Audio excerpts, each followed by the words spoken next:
Welcome to the Monopoly Mindset, the podcast where we uncover the strategies to build your real estate portfolio one property at a time. We're your hosts, Tyler and Tommy, here to share our story of playing real-life Monopoly. Whether you're just starting out or a seasoned investor, this is your go-to resource for mastering the real estate game. So grab your board, roll the dice, and let's buy Boardwalk together.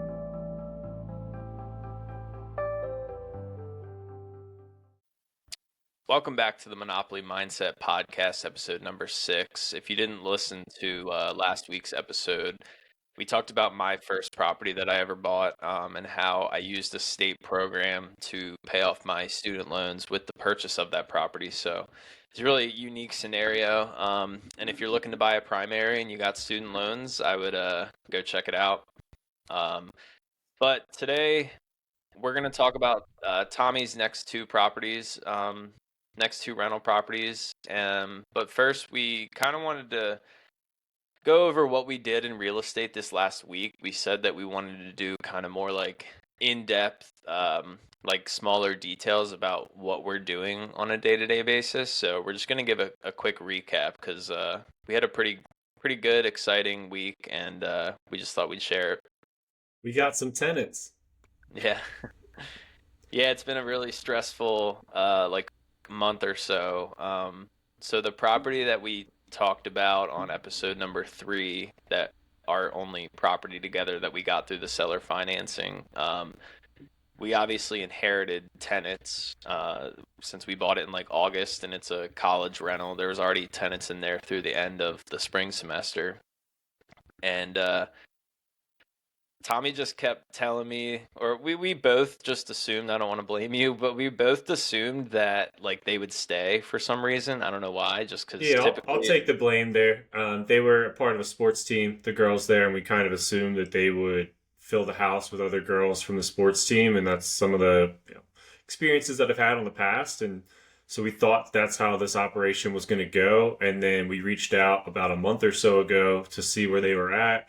We found out a decent amount of them weren't on the sports team anymore that we kind of thought that they were, and a lot of them were graduating, and we weren't getting a great feeling that they were going to come back. I was holding hope that they were going to be able to figure it out, but it was not trending in the right direction. Yeah.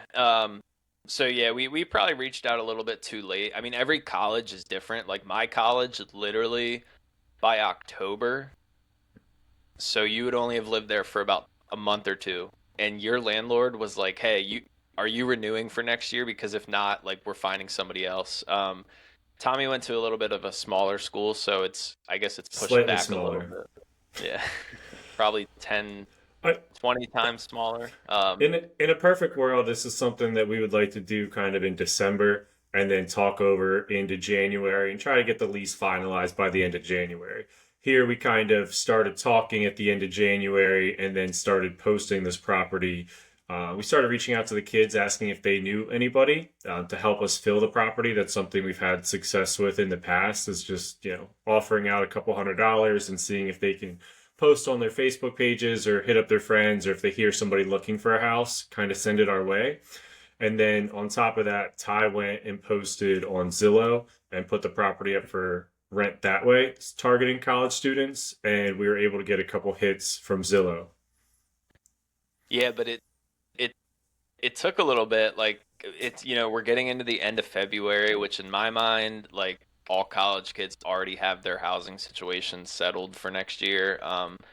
So I started getting nervous, like, oh, are we gonna have to drop the price like dramatically? Like, are we not gonna get tenants at all? And I think this is my first college rental, and so I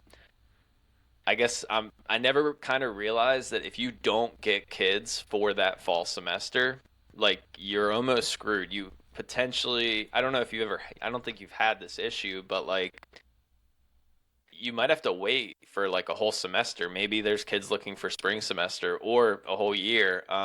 So I was like, oh, like, are we gonna get kids at all? Or are we gonna have to like cut the price in half just to make sure that we get something? And Zillow was really not giving us much. Like for a week, we had like 300 views and like 5 saves. which and one person reach out from Zillow, and one person reaching out for 300 views. I'm not in marketing, but I think there's a term for that, and that's not a very good metric. Um, but then last week, out of nowhere, we just had.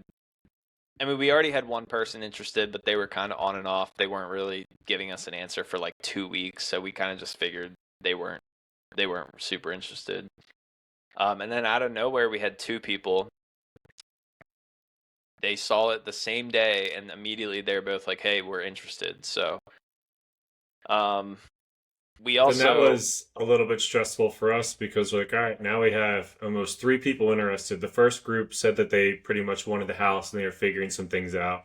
Then groups two and three in the same night are like, hey, we're pretty much ready to go. We want to get this house. And then Tyre and I are like, all right, how do we decide on which group of kids that is going to be the best for the house, and also just guarantee like you don't want to pick group two, let's say, and then maybe things fall through and group three goes and finds another house. So we wanted to make sure we were picking the correct group of kids that was going to sign the lease, get the security deposits in, and ultimately lead to successful rental year from 25 to 26.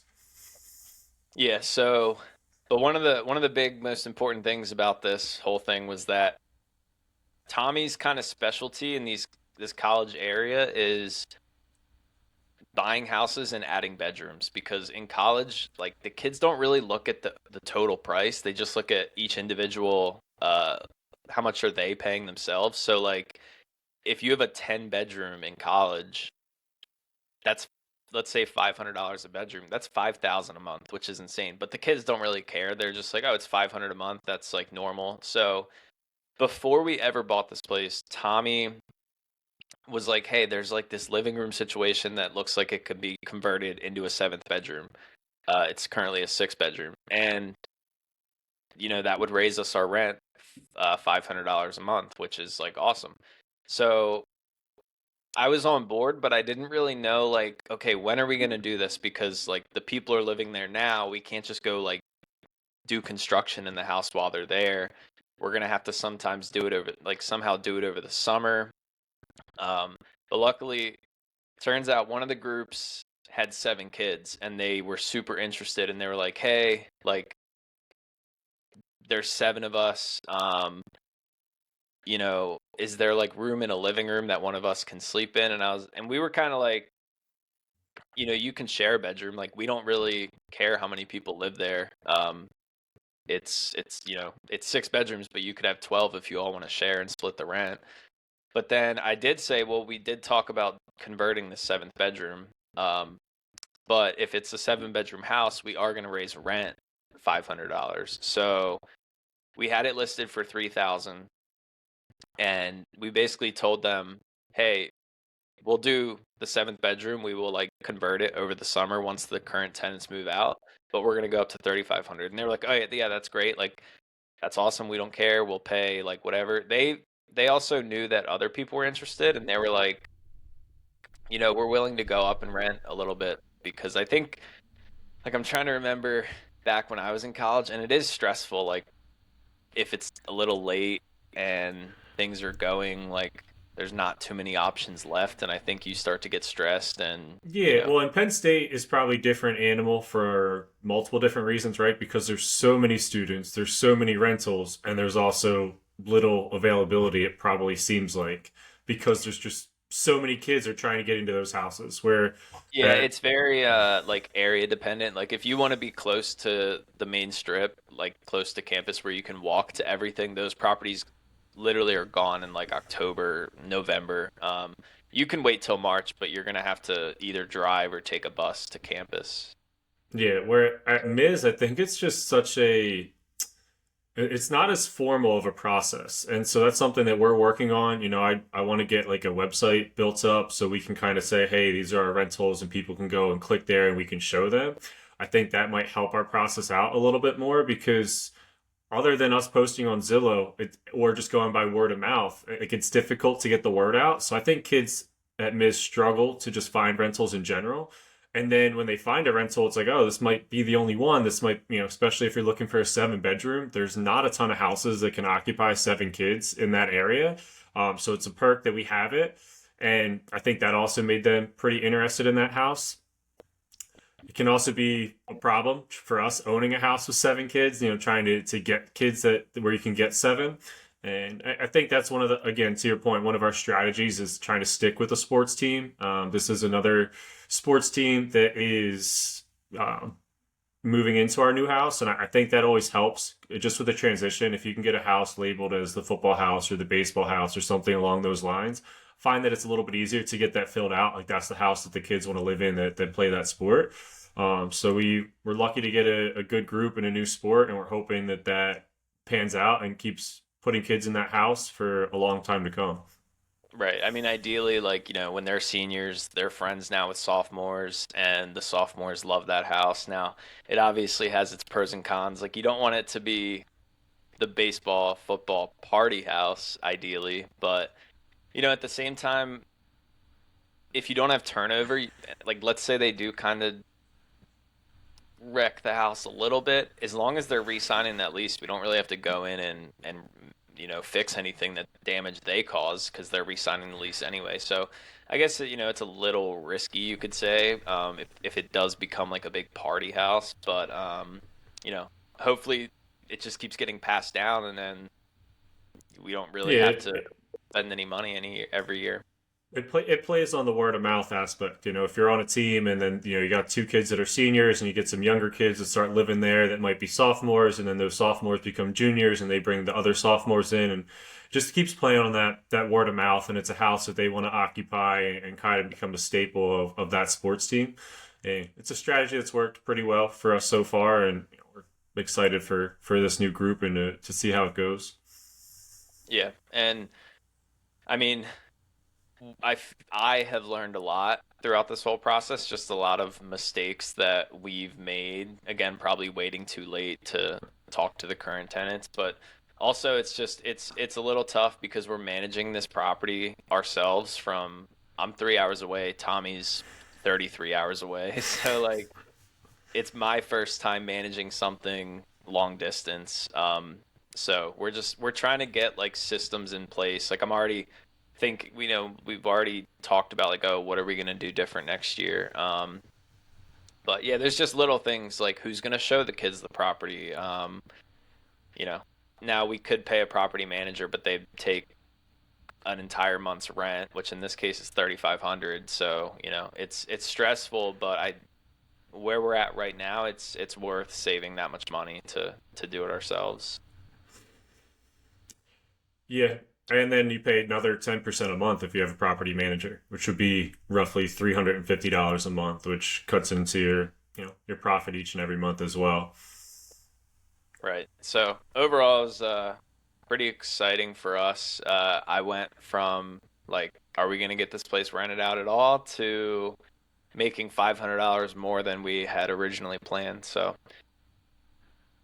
we said it was a pretty good deal, and as long as these kids pay on time, um, which they seem, they've paid their security deposit and everything. So as long as we're getting the monthly rent every month, it's gonna make this deal's numbers even sweeter. We want to go back and run the numbers with the new rent, because I think it's $650 more per month than currently, and our expenses don't really change. So ideally, it's If kind of anything, our better. expenses are going down slightly because we're not paying for cable and water. And that was like one last thing just to touch on, like things that we felt we did incorrectly. It was a unique process purchasing seller financing the way that we did, especially inheriting tenants where we wanted to keep that relationship intact. And I felt that maybe we didn't ask certain questions because we were trying to keep status quo between the previous owner and the current tenants because that was a request of his. And now, obviously, that lease is getting closer to expiring here at the end of May. And it felt like, all right, we have to start stepping up and asking certain questions and figuring out what's going on next year and start making certain decisions and really start taking ownership of the property. Not like that we didn't take ownership in August, but I don't know if you felt that side, but I definitely felt a part of me was like, all right, I don't want to step on the old owner's toes. He asked us not to do that. That was part of our agreement. And now it really feels like it's our house and we're running things the way we want to.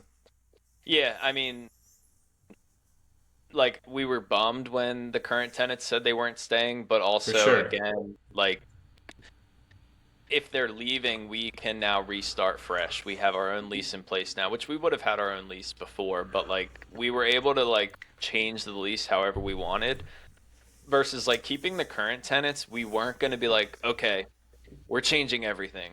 And they would have been like, what the heck? We've been here for 2 years. Like, and we definitely could have, like, you can do whatever you want when their lease is up, but we definitely didn't want to like completely change their lease. Whereas a whole new group of kids, we were able to change it however we wanted. And really, we just added, the previous landlord was paying for like most of the utilities, and we just added the tenant pays water and Wi-Fi, which I don't know why the old owner was paying Wi-Fi. It's like that's definitely something that a landlord typically doesn't pay. But Yeah, I've never paid for Wi-Fi before, and it was definitely unique. I mean, it was only like 60 or 70 bucks. It was cheaper than maybe I thought it would be, but even from just like getting it set up and having to text them the passwords and like everything else, like this is such an annoying headache that I do not want to deal with at all. yeah, so we just got rid of water and Wi-Fi, which again is only like 100 combined. Water was only like 60, 70 bucks a month. So we'll be getting saving like $120 there. So, but we do have to spend, you know, we don't have an official quote yet, but we're probably going to spend five to $10,000 to convert this bedroom. But me being a math guy, if you're looking at it as a return on investment, we're getting $500 more per year, which is or per month, which is $6,000 a year. So even if we spend 12,000 converting this bedroom, we're getting our money back in 2 years, and that's like a 50% ROI, which is awesome. So, we're gonna have to spend a little bit more money, but we're gonna get that money back right away. So And that's a shot at me if anybody picked up on that. I'm responsible for getting that quote. I have texted the contractor. I'm trying to get that quote. We had an original quote that was a lot more and a lot different than maybe what we anticipated. And that's just, the process of working with contractors remotely. You send them there, they come up with something, and you're like, oh, wait, that was not what we agreed upon. We don't want to remove the kitchen and make it a bathroom and move the bathroom and like everything else that got kind of confusing in translation. Working on this process remotely, we just want to simply add a seventh bedroom. And so we're working on getting that extra quote, and we should get it hopefully here by the end of the week. yeah, we got a quote for 30,000, and I was like in my mind, a bedroom is mostly just drywall and adding a door here, and removing a door there. But this quote was like replacing the whole bathroom, the whole kitchen, and we were like, no, we're not doing any of that. So And that was partly on me because the house is unique. It's got two kitchens, which if you're going to have seven kids, not bad to have, two kitchens and like extra refrigerator space, countertop space, and whatnot. But I think it's got, what, two full bathrooms? And so we talked about maybe swapping out the kitchen for a bathroom. I thought that might make a little bit more sense, just adding an extra bathroom. But the way that the contractor interpreted it, he was taking it from the kitchen room, moving it all the way over here to make it a bathroom, and like ripping it down a wall, and way more renovations than we were really planning on making. yeah, and it's interesting too because me and you both don't really know the layout of the house. Like we've both been there, but I didn't take a single picture when I was there just because the girls lived there and I didn't want to like invade their privacy and take pictures like while they were there. You walked through it before we bought it with the owner and you took some pictures, but we couldn't find any of the pictures of this seventh bedroom that we want to Right? convert. So like we were literally drawing on paper 2 days ago on FaceTime, like showing is this the layout of the house? Is this the layout? And there's no floor plans online, so Yeah, I kid you not. We have every photo, every square inch of this freaking house, except for this one room that we wanted photos of. We have absolutely like no photos of it. So Ty and I are just completely writing on paper, and I'm a horrible drawer. So my picture did not look nearly as good as Ty's. We have like no understanding. So we're just waiting for the contractor to go back out there and see if he can get us a better update. yeah. So we're gonna, you know, not every week is this busy for us, and this is definitely more property management tasks. I think the more exciting stuff is buying properties and going to For see sure. properties. which I am going to look at an off-market deal tomorrow for a friend. I'm not going to look at it for myself, but I am going to check it out. So I'll probably talk about that a little bit. But yeah, we're just gonna, if there's things throughout the week that we find important, we might just do a little recap of, you know, day-to-day stories at the beginning. Day in the life of a real estate investor. Yes, sir. All right, so let's jump into your next two properties. Again, you always throw out these addresses when we talk, like I know what you're talking about, and I have no idea. So you bought your first property, you lived there for a year, you moved out. Um, Tell us about number two. Yes, so having a girlfriend who was Sarah at the time, my now wife, we were living at my first property with two college or three college buddies essentially, and then me and Sarah. And not that she didn't love living there. I mean, we had a great time, but it was about 40 minutes away from where she was teaching at. I was working relatively remotely. She wanted to live closer to where she taught. And she also just wanted us to kind of start our own life together and not really live with my college friends anymore. And so we started looking in a town called Clark Summit. That's where she was teaching at the time. And like I said, we lived at our house for a year, and then we started looking, probably like started looking 11 to 12 months, kind of before like the full year was up. Like, because when you buy an FHA loan, like I did for my primary, you have to live there for 12 months. And so you can start the looking process a little bit earlier. So we reached out to, I believe, a different loan officer this time, somebody else that I met through BNI and a different relationship. And in the networking group, you kind of want to give referrals. So I gave myself as a referral to this guy to see if I, enjoyed working with like a different loan officer, and I got approved for, a loan. Sarah and I did. We actually went on the loan together. I know a lot of people that's frowned upon buying a house with your significant other or girlfriend before they really become your significant other, but I always loved Sarah and I knew that things were going to work out. So for us, it made a lot of sense. So we bought a house or started looking at several houses in the Clark Summit area. What For me, was what was your buy box? we were probably looking around $150,000 or below. Um, that's kind of what we were sticking with. We wanted a couple bedrooms. We wanted proximity to her school, and I'll say a lot of these things were maybe Sarah's buy box was proximity to school, and that was like the most important thing for her. I like Clark Summit to an extent, but I also really enjoyed living in Dallas. I felt that there was a little bit more land, and I liked those properties a little bit better. And in Clark Summit, it's just a lot more like on top of each other. Houses were a little bit closer together. It's a more expensive area, so I'm like, we're gonna buy like a more less of a house for more money than like we could have gotten in some other areas because it's one of the nicer areas up there. The real thing became proximity to the school for Sarah, and I didn't look at it maybe the best way possible. Like I wish that I could have looked at it as more of a futuristic investment or like how can I turn this property into an investment, like turning back. But in the moment, I mean, I'm what, 22 and I'm looking to buy my second property and I'm like, hey, my other house, I was more intrigued about my first home becoming a full-time rental and now getting the $400 a month per kid there and getting $1,200 on like an $800 mortgage. Like I was so excited about that. I didn't look at my next property as much as like I maybe wish that I could have, and it's not like we did anything bad. We found a 3-bed, 1-bath. It was perfect for what we needed. It was on the market for a little bit of time.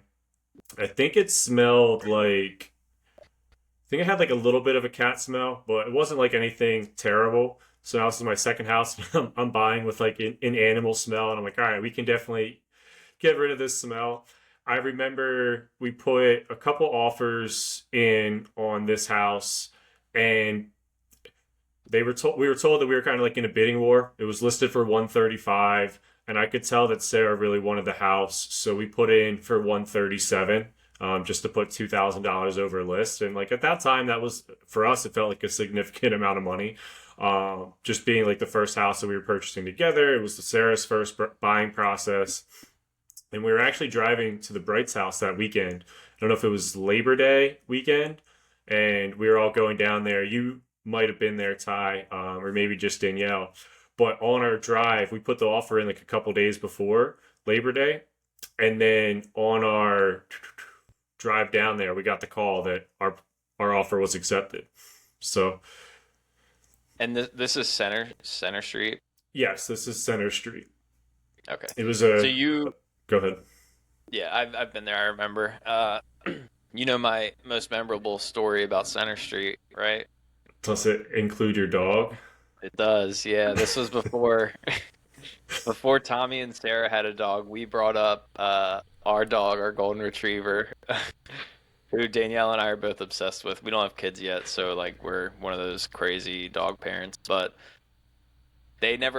Sarah never had a dog, and look at the cup. He has his dog on his cup right now. But Sarah never had a dog at this point, and she didn't like dogs, and it was raining, and she would not let our dog inside, so she made him stay outside on a chain for like an hour or two in the rain, and he barked the entire time. And now she and Tommy are these crazy dog parents that they're their children, and he has a dog on it. The irony that you have your dog on your cup right now is hilarious. So My mom I bought never, that. It's not like Sarah made that purchase, but I mean, it's like anything else. You can get 1% better every day. It was unique for Sarah to not necessarily love dogs at the time, but now she loves dogs. We have two golden doodles, and they sleep in bed with us, and she is. yeah, we won't let it go though. That now they love dogs, and they made our dogs stay outside in the rain. Um, Yeah, Sarah's gonna kill me that we talked about this on the podcast. This is her least favorite story. But all right, this did well, happen at Center Street. I also took care of Cookie for about a year, and she wasn't allowed in the house either. She was stuck in the garage, and I had to go out and give her insulin shots because she had diabetes. And at one point, I dropped the insulin bottle, and I had to go buy a new one. It was like $400. So yeah, we had a lot of great memories at Center Street, and it was really that. It was a first house for Sarah and I. We got engaged at that house, we got married at that house. It was really like a starter home. We redid our first kitchen together, and that's when I realized that Sarah's got like great design instincts, and she really just completely redesigned the kitchen. And she loves to cook, so she needed more cabinet space and cooking counter space, and so we got our kitchen done for I think $6,000 or $7,000. Again, through that BNI networking group that I was a part of, there was a kitchen remodel company in there, and that added significant value to the house. When we first purchased it, kind of a horror story about maybe a month or two later, we're sitting there and like sometimes you see bugs and you don't really think anything of it. Like I don't know, Sarah and I didn't, and so like over time, we'd be like sitting at the dinner table and we'd see like a black bug like jumping around. What, Sarah, have you seen these black bugs? And it's like clicked that like we started seeing these black bugs all over the place. Then it clicked that they might be fleas, and then we got an exterminator to come in and confirm that we had fleas, which was weird because they must have been dormant. I guess they were living on the cats, but then once the cats left, they became, all throughout the house, and so we ended up getting an exterminator in there, ripping out all of the carpet, getting all brand new carpet, which is maybe not an expense that I really anticipated having to pay for, but it was funny, it was unique, it gave us a good laugh, good story, something that we had to deal with. But really, Center Street was just a family home for us. I didn't have intentions of making it a rental, didn't really know what to do, and at the time, I kind of said, "Hey, I'm broke now. I bought my first property. I just bought my second house with Sarah. Like I don't have the money." And around this time is when I created, or me and Dan created our company TDJ and started buying properties with some partners because I didn't have money to keep buying properties on my own. But I knew that my house in Dallas was making decent money, and I wanted to keep growing that portfolio. So I bought a house with them, and then well, even let me go back to Center Street. Didn't you do like renovations? You had like a dining room area, but wasn't that not a dining room? yeah, And so then I'll get to that. That was later, really, when we once we moved out, that we did some of that. But I did buy two more properties while living at Center Street, as rentals. The one with TDJ, and then actually I think TDJ ended up buying two at that point. And then I bought another house and took a 401k loan out and bought a property with that so that I could buy some more rentals, but keep our primary because it was so close to Sarah's school. It was a really good house for us. And then COVID hit. We went to Florida for a couple months and we're like, wow, we love living in Florida. This is great. But it just reminded us that our house was getting a little bit too small for the lifestyle that we wanted to live. Couldn't really host that well because we had our main bedroom. Then one of the other bedrooms kind of turned into like Sarah's closet because the house was tiny. And then the third bedroom was my office. So like we couldn't really host. We wanted to host people. We wanted to have friends over. We wanted people to have a place to stay. So we started looking for other houses in Clark Summit. So And this at is like about a year had gone by at this point. You lived there for a while, and then you wanted to move into something bigger. Yeah, so we bought Center Street in 2017 for about 137. And then we started looking at other houses around 2020. We closed on Timber in August of 2020. So you had So lived at Center Street for like 2 or 3 years. basically 3 years, yeah. And then we really probably started looking about 2.5 years into living there, just around. And it was and at the time I'm like, you know what, we'll just keep Center Street and we'll make it a rental property because that's, my mindset with everything is like, hey, I actually thought about selling it and a realtor said something to me and it stuck with me. It said, Tom, one of the hardest things about owning rental properties is the initial purchase. Once you Yeah, have a rental property, like don't sell it, just keep it because you already went yeah, through the hardest part. The easiest part now is just managing it, making sure you're doing the right maintenance. Like you did the hardest part. You have financing on a property, just keep it. It's like, you know what? Like I'm yeah. an And I mean, investor. Go ahead. to to that point, like the money's made long term and keeping it. And I think about selling properties too. And even like it definitely can make sense to upgrade. Like if you have a property that's cash flowing $200 a month with a ton of equity and you can sell it and buy something with this with that money and then get $1,000 in cash flow, it does make sense. But I'm kind of on board with you is like every time I consider selling a property, I'm like, I think about how much work went into acquiring that property in the first place. And then my mind's just like, all right, I need to figure out a way to buy another property without selling that one. Because again, in 10 years, most properties you're probably going to regret selling because you're going to look at what you sold it for and then what it's worth 10 years from now. And you're going to be like, wow, why did I do that? But Yeah, and I don't think on today's episode we're going to get into the properties that I sold. Later on, I did end up selling Center Street, but that's part of a different story. And just seeing what I sold it for and what Zillow says it's worth today definitely is a kick in the stomach. Does not feel great seeing that. But to keep yeah, my but go again, ahead. like I'm not, it's, I'm not saying it's always a bad idea. Like it depends how much equity you have and how much cash flow you're getting. Again, we talked about this, but it's return on equity. Like it can definitely make sense to sell if your return on equity is terrible, as long as you're upgrading to a better property. So Yeah, and so to kind of continue our story, Sarah and I decided we wanted to move out. We started looking at a couple different properties. We were really stuck because the time we were buying there was kind of after like the spring. It was towards the end of the summer, getting into the fall, and like sometimes houses aren't really listed that as much anymore at that time. Like they kind of start saving their listings for like the following spring and we just could not find anything. Talk about a buy box. I think we were a little bit higher at that time. We were looking at like maybe $200,000 to $250,000. We had a little bit more money saved up. I was doing a little bit better at my job, so we had a little bit bigger of a buy box. We wanted to get a second bathroom. Like having one bathroom is just miserable. At least for us, we just could not stand it. And plus, like on top of just the one bathroom, if you have guests over, it's just not not enjoyable to have one bathroom, at least for us. So that was one of our requirements. And then we just wanted like extra living space. Like I wanted to have my office be somewhere else so we could have like a full guest room so that if my mom wanted to come up or anybody wanted to come up and stay, like they had a place to sleep.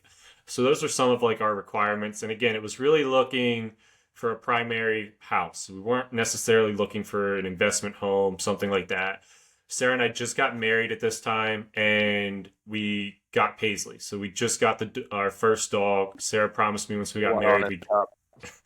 we'd get Paisley. So we got Paisley, and I was like, I want to get a yard for her that we can kind of fence in and just like let her run around. I don't want to chain her up like in the backyard, kind of like what we did with Ace. It's just like I don't want to do that. I want a fenced in yard for Paisley. So that was basically the buy box. And again, just looking at a primary residence. We weren't looking at a rental. So we went to several different houses.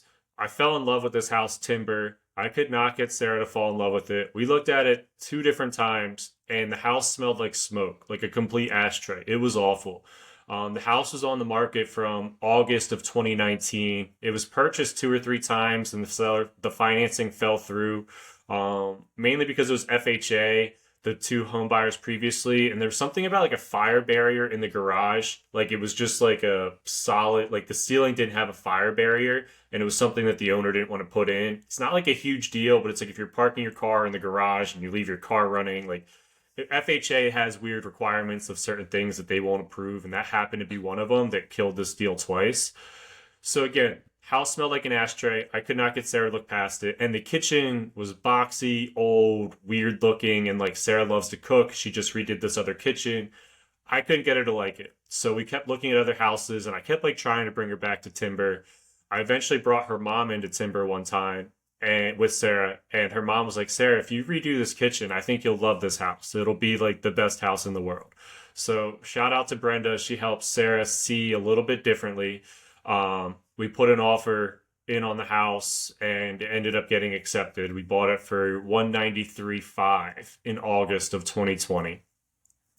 Um, and of course, the way Sarah and I are very eager people, we painted the house like immediately. My dad came up and like we just put kills on the walls. We put ended up like two coats of kills to try and get rid of that smoke smell because it just smelled so bad. And the kills eventually helped with the smell, and we kind of aired out the house a lot. And then we moved right in. And after moving right in, we decided that we would start our kitchen remodel. So anybody that's ever lived through a kitchen remodel, it's not fun. You're trying to eat and you're just like heating things up in the microwave downstairs in the basement because you don't have a kitchen. Um, but just to go back to Center Street at this time, we are obviously moving into Timber, and it's like, what are we going to do with Center Street? Sarah's parents just bought a house in Florida. They were talking about selling their primary house in Tunkhannock where they lived, but they needed a rental. And I wanted to see if they would move into Center Street, kind of like help them out. It would help us get like a reliable tenant. And I was trying to figure out a way to make it work. Unfortunately, they wanted a two-bathroom home.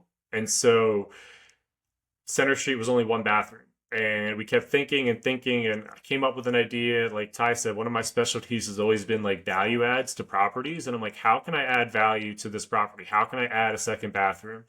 And so we had a very large dining room that did not need to be that large. And so what we did is we kind of just like took the huge dining room and made it a little bit smaller. And then in this area here, put in a bathroom and a closet, just a half bath. So at least there was another toilet. It wasn't like a full bath or anything like that. But having a second bathroom that was downstairs so you didn't have to go upstairs to go to the bathroom, adding extra storage space in that pantry, extra closet area, added some value to the house and made it attractive for my in-laws to move in there. So they ended up selling their primary house and they became our first tenant at Center Street. And they lived there for about a year or so, which worked out really well for our family aspect. I actually had pictured this whole time that you added the bathroom, like in the mud room when you're coming in from the back door. I think you had the washer and dryer like straight ahead. I thought that the bathroom went there, but I wasn't, I never went back after you moved out. So, Yeah, that was all right, yeah, probably one of the original thoughts, but I just couldn't make it work. And then I was like, where are you going to put the laundry? And I hate laundry in the basement. I mean, maybe we could have done that, but yeah, that's we ended up putting it in the dining room and it worked out great. I mean, it was perfect. So, all right, so let's see. So you're running out Center Street, and I know you're saying that you didn't really um, buy these properties with the intention to be rentals, but you definitely saw the proof of concept work out from your first one. You know, I think I think you started to realize that that's the easiest way to buy rental properties is to live in them and put 5% down instead of 20. But and then yeah, I know at Timber you did so you did a fence, and then you there was a wall separating the kitchen and the living room, and the what open floor plan craze was going crazy. Like everybody wanted to have the kitchen and the living room connected, so you built like a little window in between the kitchen and the living room at Timber. Yeah, so Um, again, like after Sarah completely redid the kitchen at Center Street, we said, "All right, Sarah, go ahead and come up with a concept for timber." And she wanted to take out like the whole wall and like just have everything open. And unfortunately, that wasn't in our budget because then you had to get like into adding an extra structural beam, and it became like a little bit too expensive. So to Ty's point, we kind of just did like a cutout of a wall and made it like an open like window in the kitchen, and it looks beautiful. I don't have any photos to show, but it was a great design job by Sarah, and it really added significant value to the house. Just that kitchen alone was awesome. all right, I do want to get into well, one, what was your interest rate? I know these were both prior to 2020, so I'm assuming they were pretty good. Yeah, at Center Street, I believe it was roughly around like 3%, maybe 3.5%, and then Timber, I think, was definitely around 3%.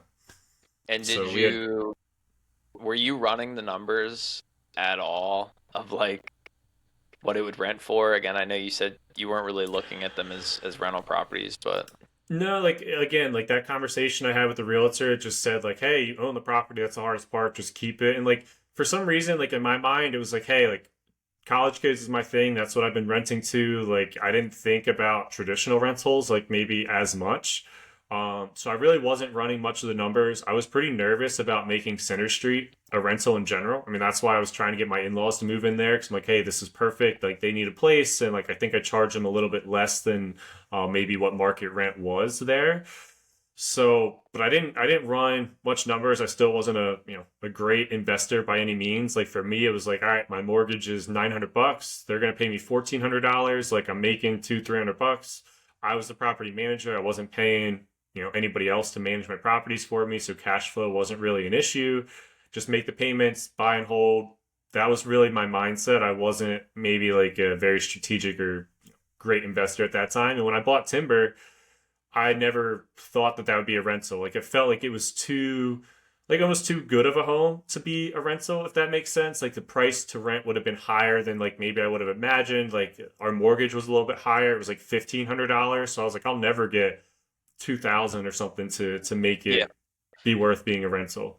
Yeah, that's I mean, that's something that I'm running into right now is like a lot of these properties that I want to live in that they're like 350 to 400,000, and if you take the 1% rule of just like your rent should be 1% of the purchase price. If I'm gonna buy a $400,000 house to live in, that means it's gonna need to rent for 4,000 a month, and that definitely exists. But your pool of people that are willing to pay 4,000 a month is like significantly smaller than the amount of people that are looking for like a townhome to pay 2,000 a month. So I just to your point of like you can have a house in a really nice neighborhood that's like more expensive that just doesn't make sense as a rental. And that's like a hard pill to swallow, but like not every house that you just move into and then move out makes like a cash flowing rental. All right, so I want to get into I'm assuming Sarah's parents paid on time and you had no issues there. But I know you had some Don't do issues when this they to me. No, Um, I mean real estate's not again, it is not or I mean entrepreneurship and is not all sunshine and rainbows. So let's hear the horror story that you had after her parents moved out.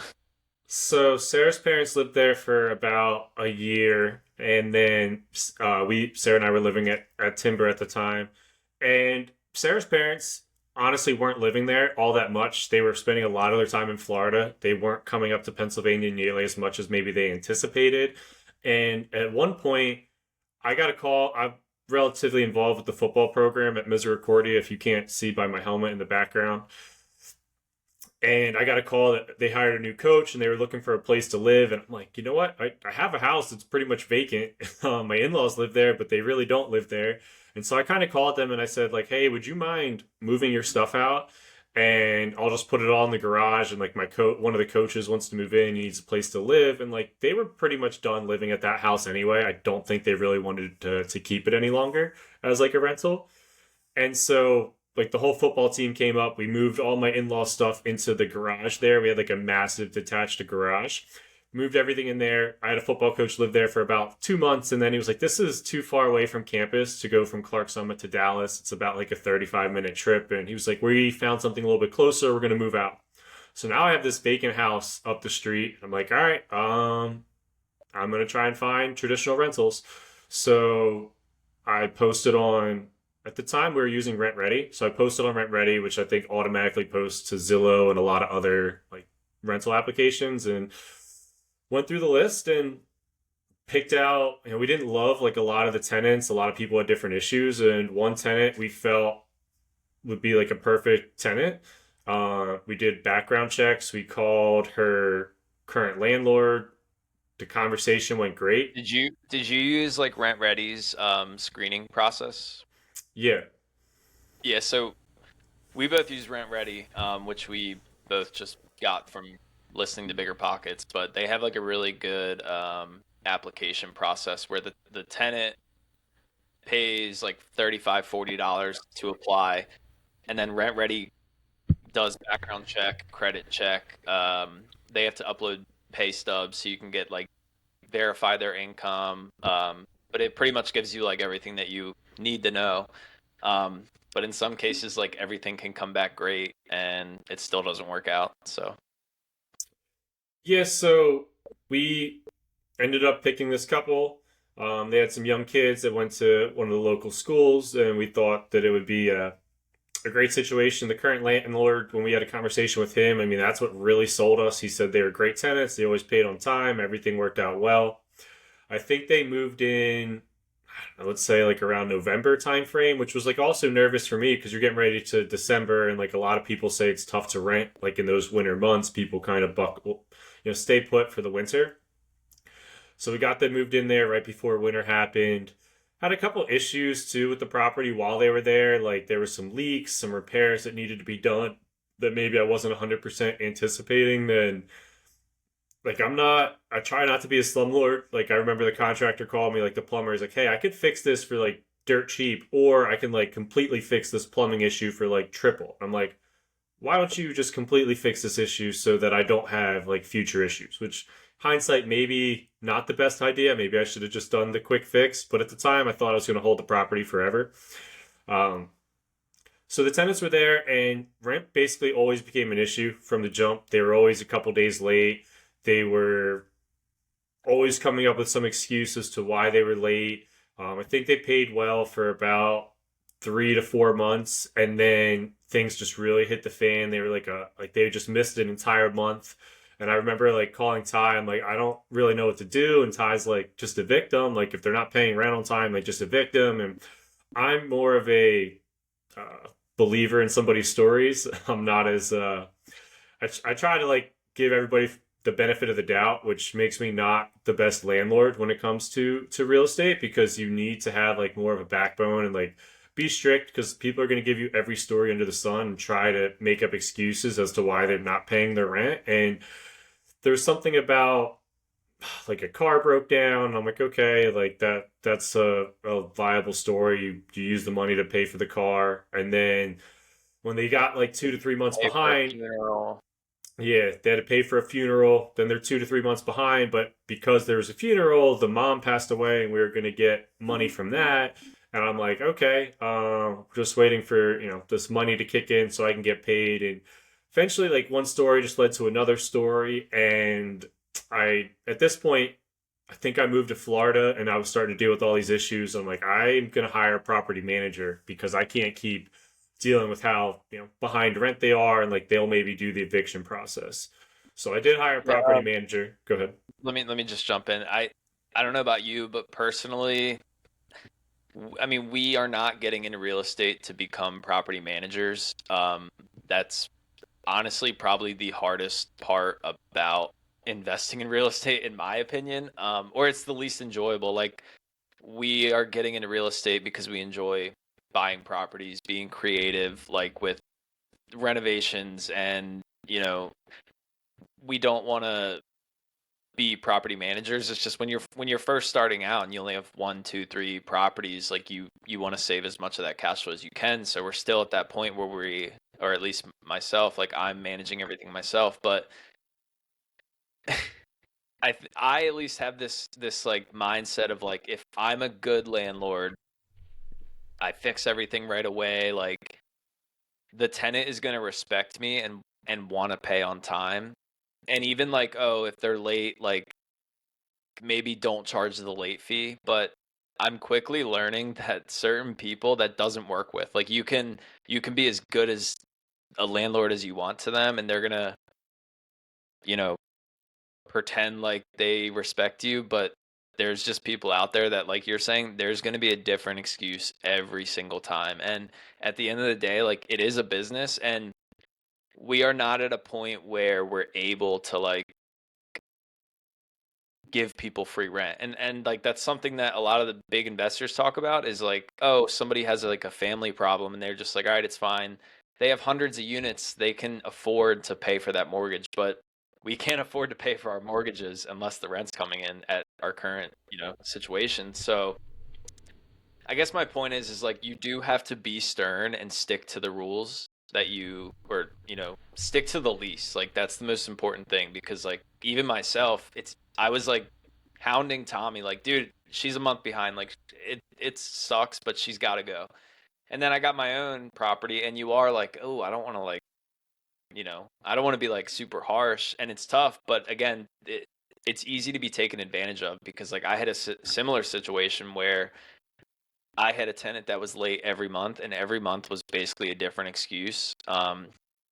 And I was charging her a late fee, and she was paying it, but eventually it just got so late that I was like, hey, like, if you don't pay by this date, like, I am going to have to start the eviction process. And ever since I said that, she's still late, but nowhere near that late. But Yeah. And the it tenants gets are always stressful. gonna come. They're always gonna come up with excuses because, like, as much as you want to be like, "Hey, this is a friendly relationship," or like the relation, they're at the same point, like, "Hey, I live here and I need to live here, so I'm gonna lie to you as much as possible to make you believe something and not tell you the full story." And in retrospect, this person was getting disability, and I believe they stopped qualifying for their disability. So their income got cut in half, and that's why they were struggling to pay the rent. And that didn't come out for a very long time. I kept getting different stories and different versions of like what was going on that they were just basically lying to me about because they didn't want to tell me, hey, our rent got cut in half, which makes sense because then I probably would have evicted them even sooner. And so that came out later during the eviction process. Um, that came out. I was like, oh, well, that makes sense as to why they weren't paying rent. But I was never getting that full version of the story. So as much as like as a landlord, you want to believe maybe what you're being told or try to do the right thing, it's to Ty's point, stick to the lease. The lease is okay, you're a month behind, like we start the eviction process. There's really no reason not to go that route about it because you're just going to put yourself in a hole. You're going to miss 2 to 3 to 4 months. And I think at the end of the day, they were probably 4 months behind in rent that I never got. And then we were lucky we went through the eviction process and probably like halfway through it, they ended up just leaving, which was very convenient. Like, because you don't have to completely finish the process where I probably went out 5 or 6 months worth of rent and whatnot. So, Yeah, I think it's just like I said, when you're first starting out, like, you have to run it like a business and try and get systems in place. Like, I'm trying to learn is like, okay, on the 5th, if she hasn't paid on the 5th, charge the late fee. On this date, let's say the 10th, if she hasn't paid, and make it the same for every single property.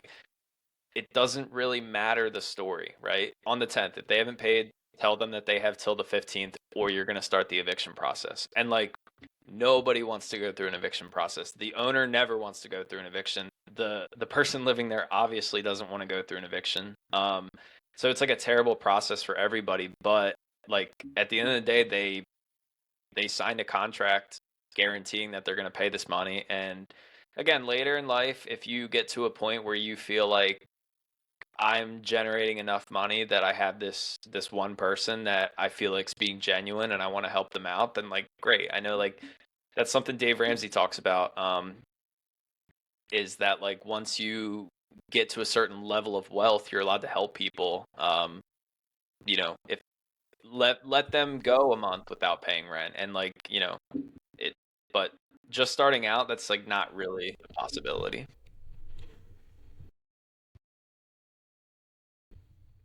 Yeah, I'm with you. And like, I think it depends too. If you have a tenant that's been there for 5 years, and then you have a relationship with them, and they're like, hey, like I just lost my job, I'm collecting unemployment, or like whatever the issue might be, like, hey, like I just broke my ankle, I can't go to work, like, and Yeah, I'm yeah, not yeah. saying like those are viable excuses, but if you have a relationship with somebody that's been there for 5 years, maybe, but like if somebody's been there for 2 to 3 months, it's a little bit tougher to say, hey, I'm going to give you the benefit of the doubt. And in this case, like again, I really believe the story from the previous landlord. Looking back, I think that I got a phone call from a friend that acted like their landlord and said that they always paid on time and everything was great. Like whether that's true or not, I guess I won't know. But I thought to whom I thought was their current landlord, and just the way that they spoke about everything just did not really add up to the tenant that I had there.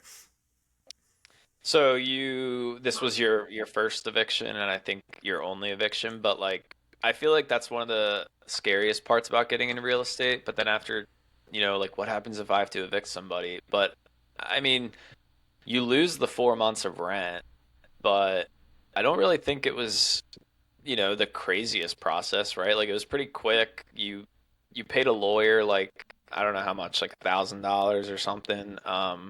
But Really, my so throughout all of this, I moved to Florida. We'll talk about that in a different episode. And then Timber became a rental, and Center Street was a rental. And then I hired a property management company because I was taking on a new job, and I didn't really want to deal with the management anymore.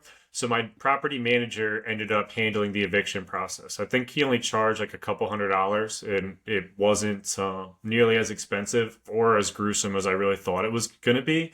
So as much as I didn't want to go through the eviction process, I have no ill will towards the eviction process. It went relatively smooth, and like the tenants, a lot of times don't want the eviction on their record, so they'll leave before it actually goes on their record, which is what happened in this scenario as well. right, Um, and there's also something called cash for keys, which is pretty much like you actually pay them to leave because it's just easier for everybody. Like you say, hey, you haven't paid rent in 2 months. I will give you $1,000 if you literally just leave the keys on the table and get out of my house. And like for them, it's a win. They know they're going to get evicted at some point anyway, so they might as well take their $1,000. You're saving money on a lawyer to do the eviction process and the whole like you have to go to court. And every state's different. Like I don't know about Pennsylvania, but like I know there are states out there that an eviction can take like 8 months to a year. But it at least in Pennsylvania, like it seemed to be pretty easy. And I think it was like 1 to 2 months, if I'm remembering correctly. Like it would have been another month to get like the court date, and then after that, if they don't move out, then it's like another month until like the cops come and basically force them to move out. So it didn't feel like a terrible process. yeah, well, in that 4 months, you said you didn't get rent for 4 months. You definitely gave her a lot of leeway, and I don't know if you would change anything going forward, but like again, if you have like a strict schedule, if you file an eviction process when somebody's 15 days late, um, it's probably not going to be the full 4 months. And Yeah, like it's definitely like from that experience. What I've learned to recap is just you have to have the lease be the law. Like you really can't have like a he say she say between landlord and tenant because it's not really going to go anywhere. There's nothing set in stone. It's like, oh, I said you could wait till this date, but then it never happened, and like then it's just like, well, can I wait even further? It's like if you give a mouse a cookie, then it like keeps asking for more. And that's kind of like the landlord tenant relationship. Like you just have to let the lease be the law. And even if it's hard, it's like, this is what the lease says. I understand what you're saying, but the lease is the law. This is what's going to happen. You're going to get the eviction notice after 15 days. If you want to give maybe like a free month or something, like to say, hey, I'll give you 1 extra month. I mean, maybe I would still do that depending on the scenario, but I really like at this point sticking to the lease, I would have figured out a lot more about the scenario sooner. And who knows, maybe I would still have this property. I mean, because ultimately, again, we'll talk about this probably in a different episode, but this eviction process and where I was at in life led me to selling this house. If I had a different tenant in place, because let's say I kicked her out and a new tenant was in place, maybe I would not have ended up selling this house, at least at the time that I did. Yeah, and there's also like I don't know what these laws are, but I know that there are discrimination laws that like you're not allowed to treat at least like when you're looking for new tenants. I know for a fact there's laws that say like you're not allowed to discriminate obviously against whatever. But you could even use that and say like, look, this is how I run my business. All my tenants' leases look the same, and I have to follow like I have to treat all my tenants the same. And this is what the lease says. Like, sorry, I can't. I can't treat you special because it's against the law. I don't know. Yeah, and again, this is my first time ever renting really in a traditional rental perspective. Like I wasn't familiar with it. The college student rental thing was a little bit easier at that time, like at least from like the management I felt like in the way that I felt at my age being 24 at the time or 25, like it was easier to have a conversation with a college kid. Like I felt almost like I was still a college kid and like I felt more Yeah, respect there. It's unique dealing with somebody that's like 55 years old and like I'm like, oh, I'm in charge of where you live. Like I was trying to just be a little bit yeah. nicer. I And that is kind of a hard thing as like a young landlord is like, do they respect you because they're twice your age, or are they like, oh, like I don't really. This is just like some young dumb kid. Like it's hard to tell, and I definitely feel that way, like a little bit of like imposter syndrome. But yeah, so it was just tough to be the first one. I wish I would have done things a little bit differently. And like it's funny because that's what they say, like stick to the lease. And I didn't do that. And, it was not maybe the best decision. But at least, there's some people, and I'll use my dad for an example. Like he had purchased a triplex, like his first property, and he had a miserable scenario, and I won't get into it. But like, long story wait, short, your dad owned a triplex? he did. Yep, he owned a triplex in How did I not know this? So it's in your blood. It is in my blood. Yeah, he owned one in Norristown. I'll tell you the story, or we can dive into it a different time. But long story short, he got burnt several times. Just tenant after tenant just burnt him, and he ended up selling it and said, "I never want to do this again." And my first property, at least from a traditional rental perspective, I got relatively burnt in, and I didn't give up. I kept sticking with it. I'm going to use it as motivation to get better. I know how to handle those types of tenants better. You stick to the lease and you just have to be a little bit more strict. And I've learned from it. And then timber became a rental once we moved to Florida. Ironically, somebody that applied for timber or for Center Street that I really liked said he had dogs and he wanted me to fence in the yard. And I said, you know what? I can't fence in the yard at Center Street, but if you're looking in 5 6 months, I'm going to be moving to Florida, and timber is going to become available, and it does have a fenced in yard for your dogs. And so the guy wasn't looking to move for another 5 months, and it ended up working out perfectly. He moved into timber, and he lived there for all of 2.5 years, paid rent on time. Everything was relatively great with that tenant. And sometimes you hit like I was like, oh, I like this person. I wish they could have moved into Tim or Center Street, but unfortunately, without the fenced in yard, he couldn't. So he moved into timber. Again, we hired the property manager once we went to Florida, but we had almost no complaints, no issues with that house. Something that needed fixed, like we fixed it pretty quickly. They took great care of the house when they moved out. I think we gave them most of their security deposit back.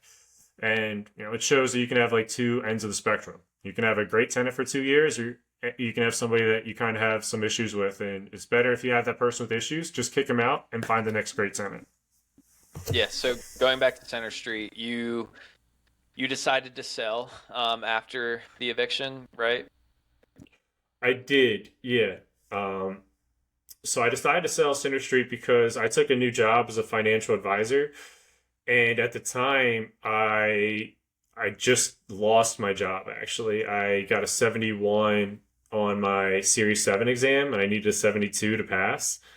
And it's like, all right, well, now I don't have a job and I have this property that's, vacant. I have this tenant that's not paying rent. Like, what am I going to do? And so at that time, I just decided it was probably like in my best interest to sell that house. versus like I could have gotten tenants in there, made a couple extra bucks like from a monthly rent perspective, but you also just start playing with money like in numbers. And it's like, all right, my mortgage I think was like $1,300 or something, and I was getting 1,800, like 17 to 18. I'm like, all right, for 300 to 400 bucks a month, and then the equity I had in there, it was worth roughly like 200,000. I'm like, all right, I can get like 70 grand today, or I can just keep getting the $300 a month. And like, what did I want to do? And at the time, like needing a little bit of extra income, I decided to list the property for sale.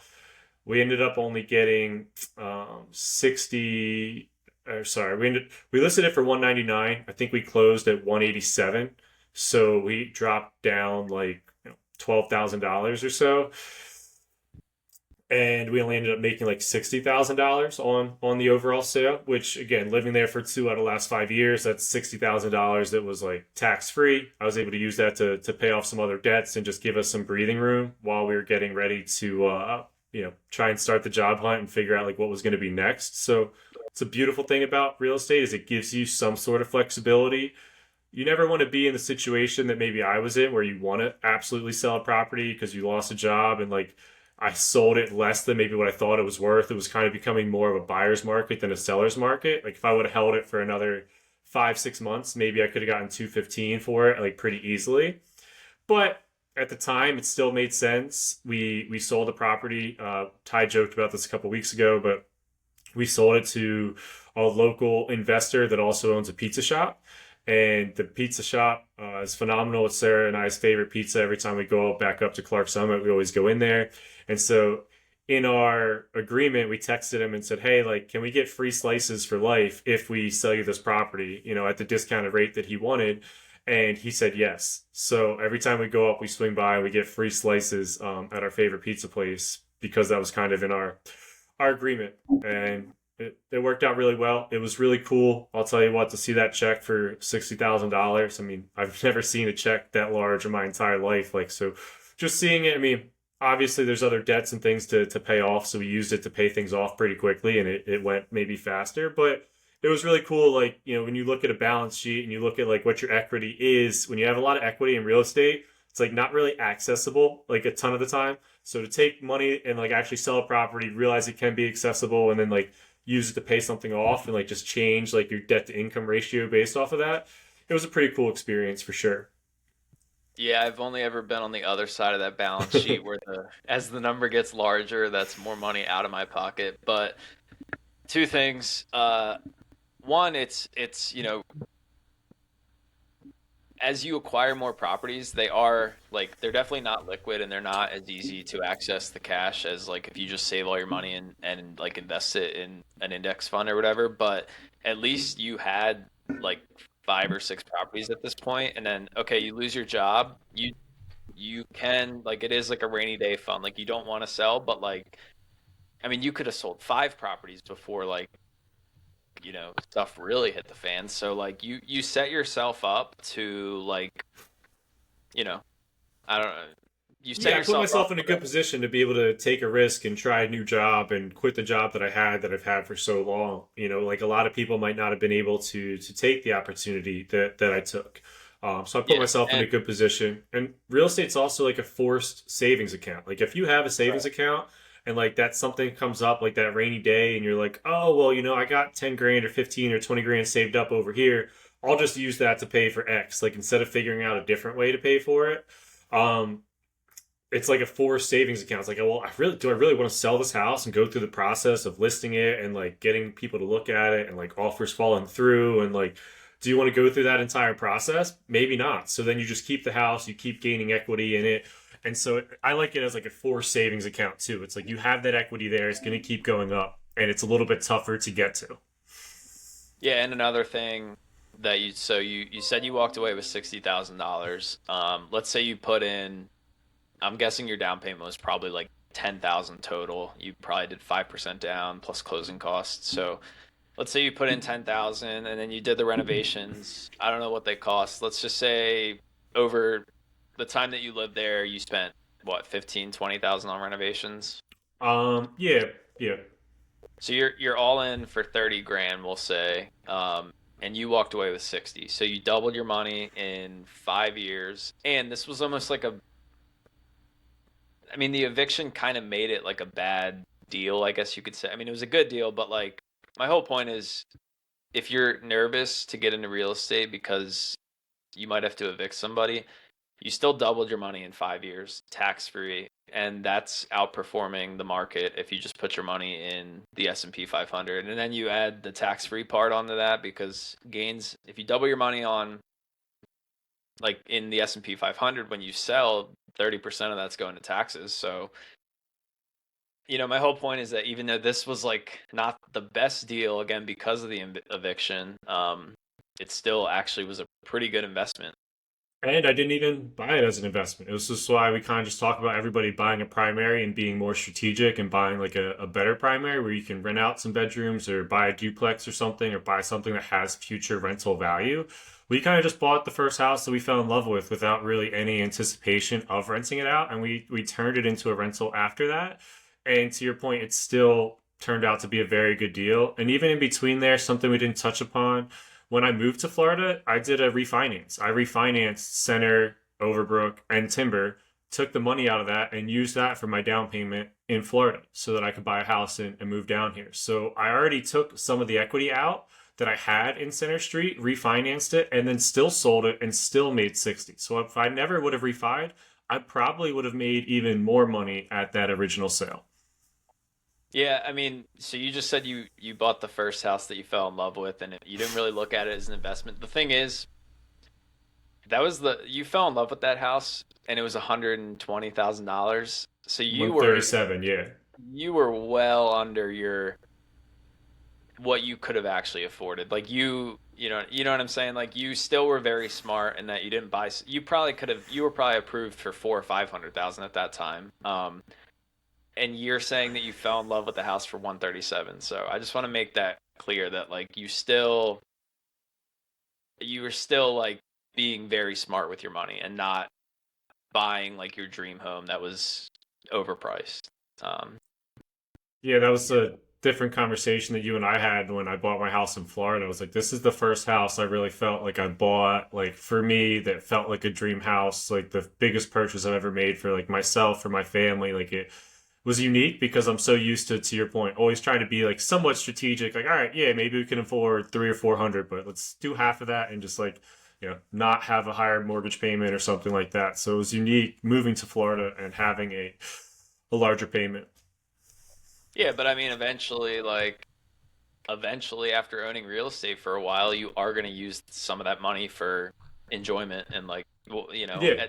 you're not going to save it all until you're 65. So like in my mind, you might have spent a little bit more than you wanted, but you had already set yourself up with I don't know, 8 or 9 properties where most people would have just jumped right into that expensive primary with no assets to pay for it. So, And um, that's tough too because expensive primaries then become a little bit more difficult to rent out. Like kind of when we bought timber, right. I was like, oh, this might be a little bit more difficult to rent out. And those are the ones that you might only be able to rent it out to like a doctor for $4,000 a month, kind of like you were mentioning.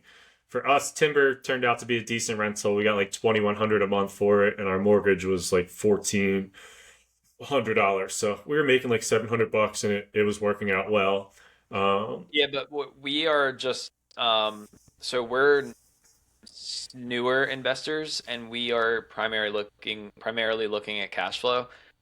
Money is made in appreciation. That's what more established older investors will tell you is like you start out, you try to get cash flow to build your business, but real wealth is generated through appreciation and equity. So like your Florida home, even though it doesn't probably won't make sense really as a rental, let's just say that you buy a house for 200,000 and a house for 400,000 in the same area. Over 20 years, let's just say the market doubles. So your $200,000 house is now worth 400, and your $400,000 house is now worth 800. On the more expensive house, you made 400 grand. On the cheaper house, you only made 200 grand. So like in terms of appreciation and equity, these houses that we talk about in nice neighborhoods that are more expensive now, that don't necessarily cash flow as well, in the long run, they're gonna make you way more money. So yeah, And that we saw that with timber too. I know we're probably a little bit over our limit of what we want an episode to be, but I mean, we can get into like why we sold timber. We can save that for another episode. But because timber was a little bit more, pricey of a property, like we bought it for 190 versus 137, and adding in the kitchen, adding in the fence, doing some other renovations to it, we were able to sell it for a significantly more amount of money Yeah, and no, made out let's really get well. into it. So you sold timber, or you sold center already, and I think the guy that lived at Timber with the two dogs for 2.5 years, he messaged you and said that he wanted to move out, right? Yep, he messaged us, said that he was looking to move out and his lease was coming due because he signed like a 2 year lease originally. And so his lease was coming due. I wasn't really thinking about selling the house, but once to Ty's point, you become like more of a seasoned investor. You start looking at what's called like return on equity. And so I knew that I had a lot of equity in this property. And I mean, we bought it for 195, and like I'm looking on Zillow and it's like almost worth 300, 315. I'm like, okay, this house, like if I could sell it for 315, I've almost made like 100 plus thousand dollars.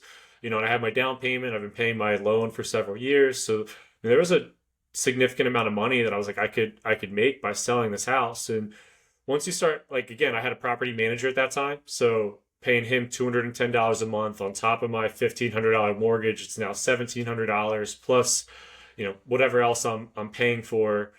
The cash flow got less and less. It felt like once you incorporated like a property manager on a single family home, like they just don't make as much sense. They're almost better if you manage them yourself sometimes.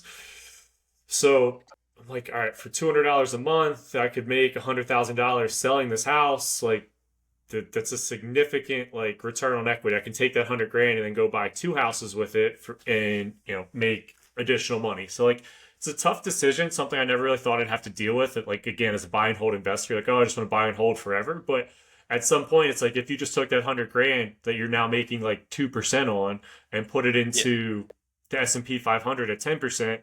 Well, now that's a smarter decision. Like you're almost making a bad decision by keeping it. I mean, again, you have loan pay down, you have other things that are making the property good, but when you get so much equity, it's like, should I refi? Well, rates are really high. I had a 3% rate. Should I keep it forever? So, go ahead. It's a very good problem to have. Like when you had Yeah, twenty for thousand sure. dollars in equity and you were making $200 a month, you were like, this is awesome. But then a couple years go by, and again, COVID happened, so the housing market soared. Now you have $100,000 in equity, and ironically, that makes owning it as a rental now a bad deal because you have so much money that you could again literally just go invest it in the S&P 500 and you're going to make more money than the $200 a month. So So we started running some calculations. I think Sarah and I actually were getting ready for our trip to France that we were taking, and we were talking a little bit more serious about it. And I'm like, all right, let me just talk to the realtor, see what he thinks. And he comes back and he's like, you know what? I've ran some comps and I think we could list it for 365. And I was shocked. My mouth dropped. I was like, no way. Like, I mean, for me, I thought 315. I was like, if we can list it for over 315, I'll probably sell. But I didn't think we would really get 315. Maybe 320. It's like we would definitely sell. When he said 365, I was blown away. I was like, absolutely, we have to sell it. Like Sarah loved timber. It was became her favorite house because of how great the kitchen renovation went. We kind of raised Paisley there. We got Lincoln there. Uh, we had a lot of great memories there, and so she really wanted to keep that house. Let's just pay it off. If we ever wanted to move back to the area, we had a place that we could go to. So she really wanted to keep it, but once she started looking at 365 as a listing price, we, I got her to agree to selling it. So we put it on the market, and we ended up getting an offer like a couple of days later that we accepted for I think three. I think we listed it for 360, and they offered us 365 because they had some unique closing clauses. They were selling a house, and so we had to accept it contingent on them selling their house, which not everybody wants to do. Some people just want to buy a house that's not contingent because if you buy it contingent, that's depending. They have to sell their house to get the money to buy your house. So can become more of a quirky process, a little bit more risky.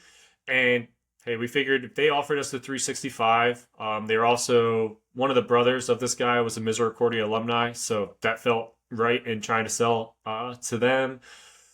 They wanted us to replace a roof, so even though they offered 365, we came off $8,000 for the roof. So we ended up coming to an agreement for 357. So we purchased it for 193 in 2020, sold for 357 in 2024. And this one I know you put in a pretty good amount of renovations, like between Yeah, the we probably fence. put in closer to like 40 grand. I'd say maybe 45 over time. I mean, not like all of it was immediate, but between the kitchen, the paint, the fence. And what was your final check that you walked away with after the 357 minus Um, everything else? I think I actually have it in one of these books. It's like a bookmarker because it was so cool. 111, 612, 93. 111. So you probably, just going back to the ROI. Again, not everybody's looking at a primary house as like what's your ROI on a primary? Like I get it. But 111 minus 40 and renovations minus probably 15. Let's just say 55, 60. So again, you probably close to doubled your money, and this one you only own for what, 3 or 4 years? Yeah, 4 years. So again, doubling your money in 4 years, like that's amazing. Tax free because you live there. So, and I know that that actually played, that does start to play a role in why you want to sell. Is again, if you live in a property for 2 out of the last 5 years, you don't have to pay taxes on it. So I think with timber, a guy lived there for 2.5 years. So let's say that you got another tenant for a year. Now you wouldn't have qualified for that tax savings, I believe. Stop me if I'm wrong, but No, then yeah, somebody would. so Timber was unique because I just sold Center Street in 2023. You have to wait another you can only do that once every 2 years. So I would have had to wait 2 years to sell Timber. So I would And have then had you to would have pay. qualified for 2 out of the last 5 because it would have been almost Correct. 5 years since you lived there. Yeah, so I ended up calling around to a couple different accountants and trying to figure out what was best. I haven't filed my taxes yet, but my plan is not to make this confusing, but you qualify for 100% of the tax write off if you live there for 2 out of the last 5 years. But if you only, like, if you use the exemption in 2023, like I did, and then I wanted to wait a year until I sold it in 2024, you get like a certain percentage of that exemption and you get to double it per person. So for Sarah and I. So because of that exception to the exemption, Sarah and like I think the max was like 500,000 or something, like 750, one of those two numbers that like you can get tax free. So if you have like $1 million home, they make you pay tax eventually. Uh, but for Sarah and I, the percentage ended up being like $100,000 each. So when you take that $100,000 times two, you get to $200,000. So our exception to the exemption qualified us to not pay tax on up to $200,000. I'm not a tax professional. I have not Yeah. filed my taxes yet. It seems a little bit quirky, but I did read a bunch of IRS guidelines on this, and I believe I'm not going to have to pay tax on this purchase. There's also certain things with like losing a job in between there, which both Sarah and I ended up doing, which also led to us making this decision. Yeah, so hire a good CPA because the tax stuff's very confusing, but it's very important. I'm just saying, my whole point is that goes into your decision making if you want to sell a house. If you're coming up on that 5 years, again, 100, let's just say 110,000 tax free versus if you have to pay taxes on that because you waited another year, that 110 is going to become like 70. So, all right. Well, yeah, this episode's been pretty long, but next week we are going to talk about my first strictly rental property, which was a duplex that I used the Burr method to buy and then do some renovations, cash out, do a cash out refinance. So yeah, thanks for listening, and we'll see you next week. See ya.